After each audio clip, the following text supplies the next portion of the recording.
Glória a Deus. Quantos vieram para ouvir uma palavra de Deus? Fiquemos de pé, meus irmãos. Pastor Leandro com a palavra em nome de Jesus.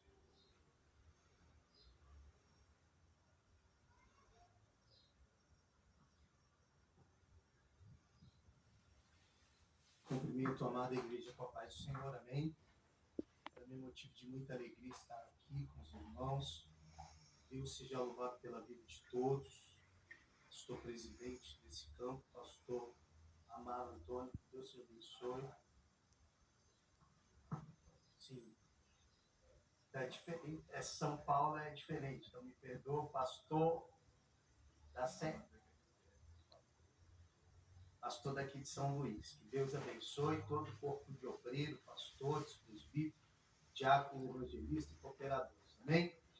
Quem me conhece, sou o pastor Leandro Cardoso, sou de São Paulo e louvo a Deus pela vida da minha esposa que está me acompanhando, também o Mitchell, e vida do pastor Jaime Rosa, que foi o canal, a ponte que Deus preparou para que eu estivesse aqui. Por incrível que pareça, nós já ministramos em 9 nações, nas grandes metrópoles do mundo, e nunca havia ministrado no Nordeste do meu país. É a primeira agenda que eu estou no Nordeste. Quero louvar a Deus, é uma igreja muito bem falada, e eu louvei a Deus por estar aqui com vocês nessa noite. Amém, queridos? Então, Deus seja louvado por essa oportunidade. Estamos aqui em Alagoas, minha esposa está concluindo uma faculdade de farmácia, e nós estamos aqui. Congregamos lá em São Paulo, no setor 122, próximo do Parque São Jorge, onde tem o Clube do Corinthians. Queria que vocês abrissem a Bíblia, que é a palavra de Deus, no Evangelho que escreveu Marcos, capítulo de número 5, versículo 21. Deus seja louvado por todos, igreja muito linda, e um povo abençoado, o povo de Alagoas. Amém? Marcos 5, 21. Vou compartilhar com os irmãos a porção que o Senhor Deus colocou no meu coração e que o Senhor Deus possa operar. Marcos 5, 21. Eu irei ler alguns versículos para ganhar tempo, eu já vou ler. Amém? 5, 21 diz assim: E passando Jesus outra vez no barco para o outro lado, ajuntou-se a ele uma grande multidão, e ele estava junto do mar. E eis que chegou um dos principais da sinagoga, por nome Jairo, e vendo, prostrou-se aos seus pés, e rogava-lhe muito, dizendo: Minha filha está moribunda, rogo-te que venha, lhe impõe as mãos para que sare e viva. Versículo 24. E foi com ele uma grande multidão que o apertava. A igreja diz: amém, queridos. Pode sentar. Queridos, esse texto é bem conhecido da igreja.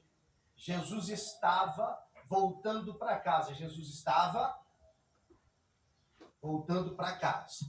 19 anos da vida do nosso Senhor e Salvador Jesus Cristo foi em Cafarnaum. A palavra Cafarnaum significa aldeia de Naum. E o interessante é que Jesus Cristo ele era bem familiarizado. Nós sabemos que o nosso Senhor, o nosso Machia ou Messias, ele é fruto de uma profecia. A primeira profecia foi em Gênesis 3:15. Depois, o Ravi, ou Rabino, o mestre, o profeta Moisés, vai profetizar acerca do nosso Senhor. E nós sabemos que a palavra de Deus ela é a verdade, então ela tem que se cumprir na sua íntegra. E ela vai acontecer na plenitude dos tempos. Jesus nasce, nós sabemos que ele nasce dentro de uma manjedoura, e nós sabemos que dali do seu nascimento ele vai para o Egito, porque a palavra de Deus diz que o Senhor, o Messias, passaria pelo Egito. E o interessante é que Jesus agora ele vai ser apresentado no templo de Jerusalém, chamado, na palavra hebraica, Beit Hamikdash. Ele é apresentado dentro do templo, e diz o texto bíblico que agora ele vai aparecer novamente em Jerusalém com 12 anos de idade. E o interessante é que o que marca esse feito é que Jesus é esquecido, porque alguém esquece Jesus. Jesus é esquecido pelos pais, e diz o texto bíblico que quando eles voltaram, Jesus estava palestrando para os mestres, para os guias de Jerusalém. E diz o texto que agora Jesus vai sumir nesse período. E nesse período, Jesus vai morar, segundo alguns extras bíblicos, em Cafarnaum. 19 anos da sua vida em Cafarnaum. Então, presta bem atenção. Eu queria que você lembrasse disso. Jesus era judeu. Jesus era judeu. Agora entendo. Jesus Cristo, com 30 anos de idade, começa o seu ministério. Mas o interessante é que antes do começo do ministério de Cristo, existia uma voz no deserto que estava se cumprindo mais de uma profecia. Isaías capítulo 40, do versículo de número 4 em diante. Quem estava no deserto? O seu precursor, chamado João o Batista. Nós sabemos que o nome João o Batista é porque era João que batizava. Nós sabemos que João